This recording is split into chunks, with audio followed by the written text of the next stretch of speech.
This video is about how to see mechanism design as an optimization problem. In particular, we can understand the task of doing mechanism design as an optimization that asks us, let me find the best mechanism according to some kind of definition of best that I'm interested in, given various constraints about how the mechanism has to behave and what kinds of things it's allowed to do. So in this lecture, what I'm going to tell you about is some of the common constraints that we impose on mechanism design and some of the different notions of best that we try to optimize under these constraints. Let me begin with something that we've already spoken about a bit, truthfulness, but now I'll define it in the context of transferable utility mechanisms. So a transferable utility mechanism is said to be truthful if it is a direct mechanism, and also if it's the case that for all agents and for all valuations that each agent might have, an agent I's equilibrium strategy is to disclose truthfully, so to make his disclosure equal to his actual value. Next, I'll say that a mechanism is strictly Pareto efficient, or for short, just efficient, if in equilibrium, it selects a choice X with the following properties. For all joint valuation vectors that the agents might have, and notice that I'm not writing a V hat here, so I'm saying the actual valuations the agents have, for all actual valuations, and for all other choices that I might make, X prime, it's the case that the sum of the agent's valuations for X is at least as big as the sum of the other agent's valuations for X prime. So, in other words, a mechanism is efficient if it selects the choice that maximizes the sums of the agent's actual valuations, or their actual utilities disregarding the payments they'll have to make. Now, you might notice that in game theory, there's a notion of Pareto efficiency, which seems to be different than this. It doesn't talk about summing up valuations. Instead, it says something about not being Pareto dominated by any other cell in the game matrix. And that seems pretty different. Typically, when one defines the game theoretic notion of Pareto efficiency, we make a big deal of the fact that we're not just talking about summing up utilities. We're talking about the fact that utilities are incomparable. Here it sounds like I'm saying Pareto efficiency allows me just to sum things up. So how is it that I'm getting away with that? Well, the answer is that if we think about including the mechanism as an agent, if we kind of include the person who's actually making these payments as one of the agents when I think about efficiency, then the payments kind of don't matter because they always sum up to 0 across all of the agents. So basically what's really going to matter is the choices that get made. In terms of the aggregate utility, if I'm ever picking some outcome that doesn't maximize the sum of the agent's utilities, it's always possible to find a different outcome in which the agent's utilities are maximized, so there's more utility to go around, and then I kind of shuffle the payments around in such a way that everybody is at least as happy in that situation. And the reason intuitively that that's possible to do is that there's more money on the table. And so it's possible to shuffle things in such a way that everybody is happier in that circumstance. If all of that didn't make sense to you, then don't worry about it. What you really need to know for the purposes of mechanism design is that it really does make sense to think of Pareto efficiency as maximizing the sum of everyone's values, not their payments, just their values.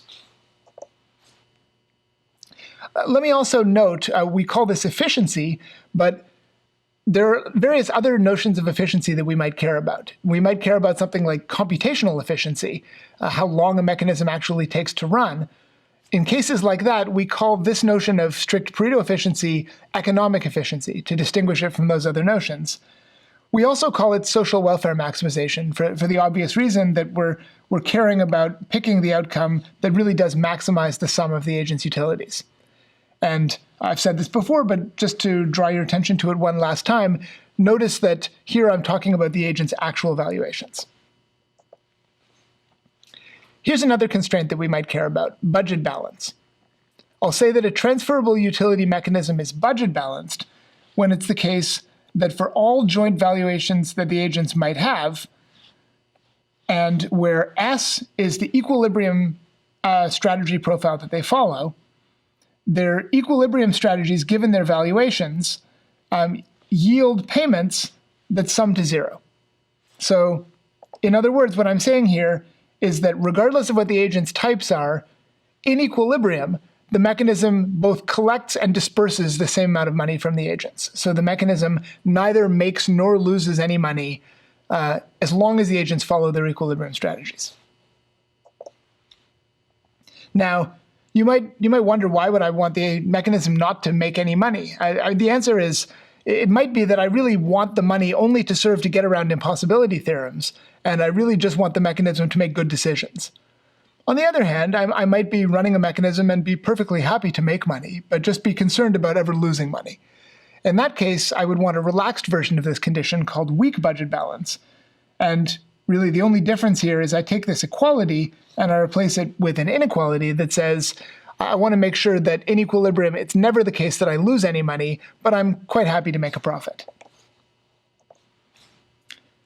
And I can also make other kinds of variations. So just to show you another one, it might be too strong to say that no matter what the types of the agents are, I never lose any money, or I never lose or gain any money. I might prefer to talk ex ante across the agent's utilities. I might like to say, this mechanism is going to get run many times. I don't really care what happens one time after another, but I care about my kind of long-run profit or loss. So I want to say that on expectation over the agent's valuations, it's the case that I'm strictly budget balanced, or if I prefer, weakly budget balanced. Here's yet another constraint that we often care about. It's called individual rationality. And the idea of individual rationality is that I want to encode the idea that agents might have a choice about whether to participate in the mechanism. And so I want to make it so formally they don't have a choice, right? Formally, they just have to choose some action in the mechanism, and it's kind of too bad for them, and payments get imposed on them, and they just have to pay whatever gets imposed.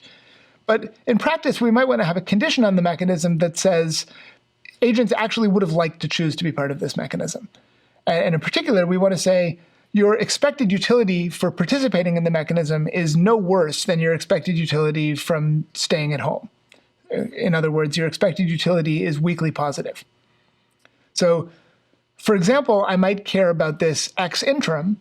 Recall that X interim means that I know what my value is, but I don't know the values of anybody else. So taking that whole idea that I would be happy to participate in this mechanism, knowing my own value, but not knowing everyone else's value, here's how I would formalize it. I say, for all agents, and for all valuations that that agent might have, I'm going to look at the expectation over everybody else's valuations given my valuation. In other words, I know the distribution over valuations. And so once I observe my value, I can update my beliefs over everyone else's values, taking my own value into account. For example, our values might be correlated, and so I might believe different things about your value once I know my value. So knowing all of that, I want to say that agent I's value for the choice that actually gets made in equilibrium, given both his own equilibrium strategy and the equilibrium strategies of everybody else, his value for the choice minus the payment that he makes is greater than or equal to 0. And again, notice that this is all in equilibrium. I'm not saying there's no way to lose in this mechanism. Maybe if everyone else does some terrible thing, then I could actually end up losing on average. But if everyone follows the equilibrium strategy, then no matter what my type is, on average across everybody else's types, I come out ahead or I at least break even. That's what X interim individual rationality says. Of course, I might want something stronger. So X post individual rationality says, I don't want to average over everybody else's types. Maybe I don't want to average because I don't believe that I actually know this distribution over everybody else's types. Or maybe I just want a stronger condition that says, I don't ever want to be in a situation where in equilibrium I would lose. So here, I get rid of this expectation over types, and I change this quantification over my value into a quantification over everybody's values all at once. So what I say is, for all agents and for all joint values that they all might have, it's always the case, sort of pointwise in this set of values, that my value for the choice that gets made minus my payment is always greater than or equal to 0. So this is a stronger condition. if I'm ex post individual rational, I'm always going to be ex interim individual rational, but the reverse is not necessarily true. Here's one last condition to talk about, tractability. So far we've talked about economic conditions that talk about the nature of the choice that gets made by the mechanism or the nature of the payments that get imposed. Well, here I want to say that these actual functions, the x function that chooses the choice and the p function that chooses the payments, are each computable in polynomial time.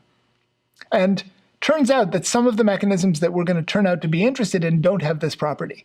So it's sometimes the case that the computational problem of figuring out what choice to make and how much to charge everybody can be a hard computational problem. And what this means is we might be worried that for large inputs, we just couldn't run the mechanism. We wouldn't have enough time on any reasonable computational device to find out the answer.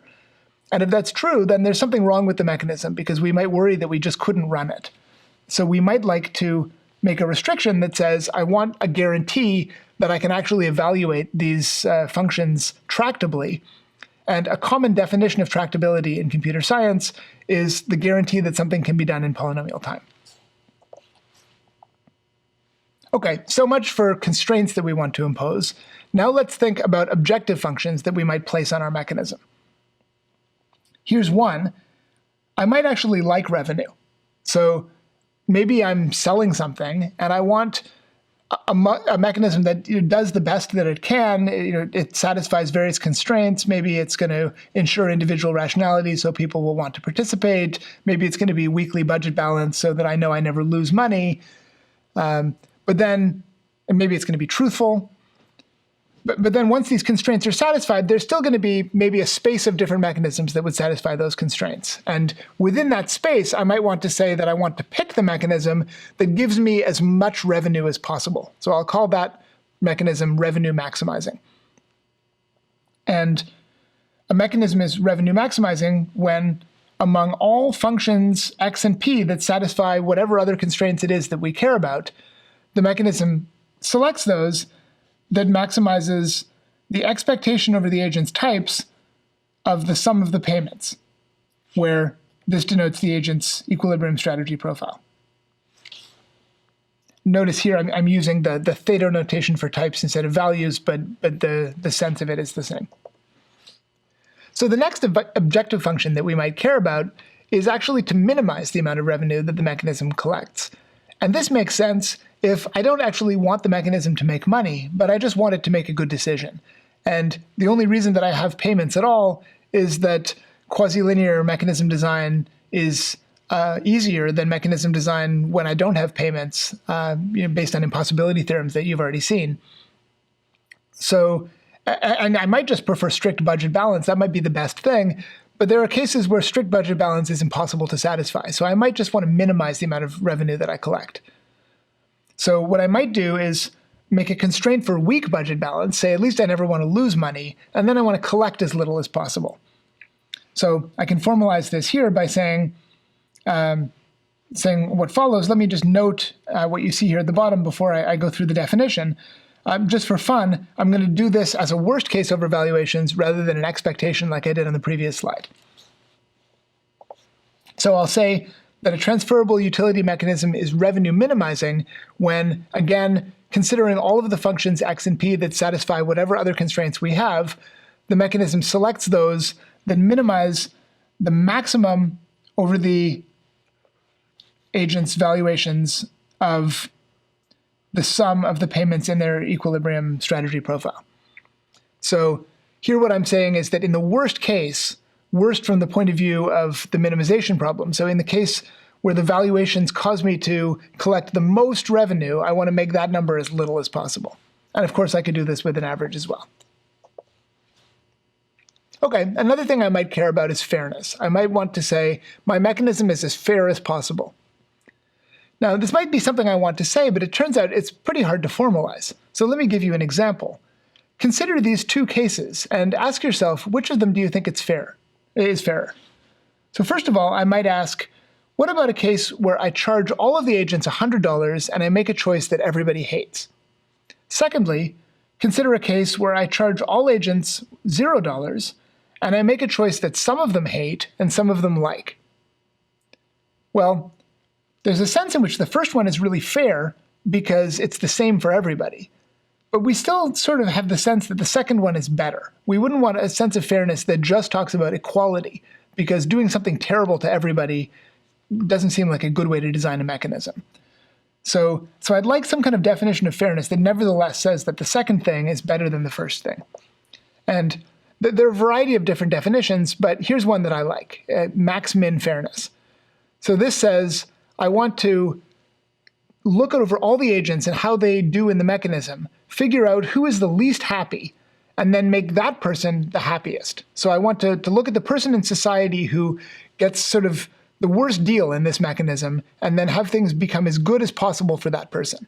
So I might recognize that there's going to be some inequality in my mechanism, but I'm going to focus on the worst outcome and make it as good as I can.